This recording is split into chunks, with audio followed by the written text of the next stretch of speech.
Mega మేనల్లుడు సాయి ధరమ్ తేజ్ హీరోగా తెరకెక్కిన తాజా చిత్రం విన్నర్. గోపీచంద్ మలినేని దర్శకత్వంలో తెరకెక్కిన ఈ చిత్రంలో సాయి ధరమ్ సరసన రకుల్ ప్రీత్ కథానాయికగా నటించింది. తిక్కాతో హీరోగా చతికిలబడ్డ సాయి ధరమ్ ఈసారి మాస్ ఫార్ములాను నమ్ముకున్నాడు.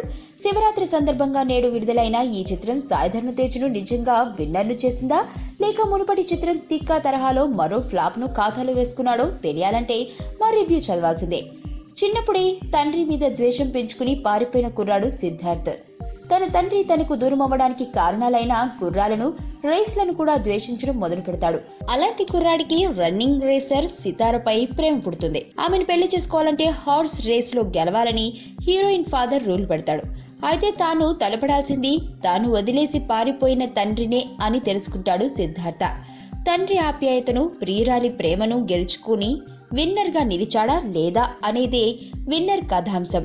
సాయి ధరమ్ తేజ్ కెరియర్ లో ఇప్పటి వరకు పోషించిన వీక్ క్యారెక్టర్ గా విన్నర్ చిత్రంలోని సిద్ధార్థ పాత్రను చెప్పుకోవచ్చు.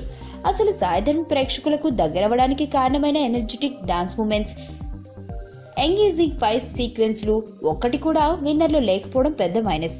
రకుల్ పాత్రకు పెద్దగా ప్రాధాన్యత లేకపోయినా అందాల ఆరబోతుతో అలరించింది. జగపతి బాబు స్టైలిష్ ఫాదర్ గా అందరికంటే బెటర్ పర్ఫార్మెన్స్ తో ఆకట్టుకున్నాడు. ఠాకూర్, అనూప్ సింగ్, ముఖేష్ రిషి, సురేష్ తదితరులు పాత్రలు ఏమాత్రం అలరించలేకపోయాయి.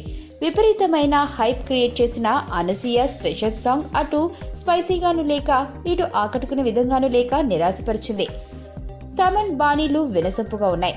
బ్యాక్గ్రౌండ్ స్కోర్ విషయంలో జాగ్రత్తలు తీసుకున్నాడు. చోటకి నాయుడు సినిమాటోగ్రఫీ నిర్మాణ విలువలను ప్రతిబింబించింది. ఎడిటింగ్, స్టోరీ, స్క్రీన్ ప్లే సినిమాపై పెద్ద మైనస్. మాస్ ఎలిమెంట్స్ ను బాగా హ్యాండిల్ చేయగలిగిన దర్శకుడైన గోపీచంద్ మలినేని విన్నర్ కథనాన్ని ఇంతగా సాగదీశాడో ఏ సినిమా అభిమానికి అర్థం కాదు. సినిమా మొత్తానికి కనీసం ఒక 10 నిమిషాలు కూడా ప్రేక్షకుడిని ఎగ్జైట్ చేయలేకపోయాడు. దర్శకుడిగాని కాక కథకుడిగాను గోపీచంద్ మలినేని స్థాయిని దిగజార్చిన చిత్రం విన్నర్. సాయి ధరమ్ తేజ్ మునుపటి చిత్రం తిక్క కాస్త బెటరేమో అని ప్రేక్షకులు విన్నర్ చూసినందుకు బాధపడుతూ బయటకొస్తుంటారు. విపరీతమైన సాగతీత, పసలేని కథ విన్నర్ సినిమాకి పెద్ద మైనస్.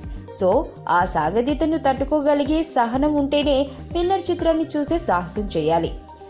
సో విన్నర్ సినిమాకి మేమిచ్చే రేటింగ్ 2/5.